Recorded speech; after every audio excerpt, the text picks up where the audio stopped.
We are Onyx Imaging. We are the highest rated and most reviewed printer service center in Oklahoma.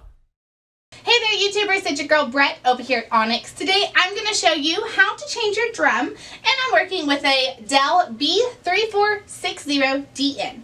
So first thing you want to do is open your front hatch by this button right here.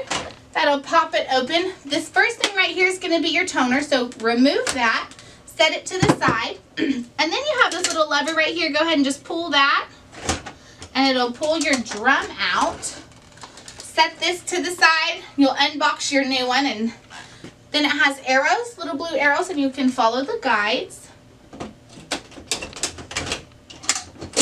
Once you hear it click, you know it's installed properly. Same thing with your toner. There's blue arrows. Just follow the guides, and then you should be good to go. This printer does take a KVK63 drum. If you guys are in need of any supplies or quotes, give your girl Brett a call and have a great day. Thank you for watching.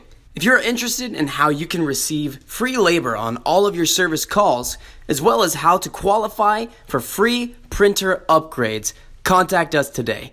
We are here for all of your printer and office supply needs.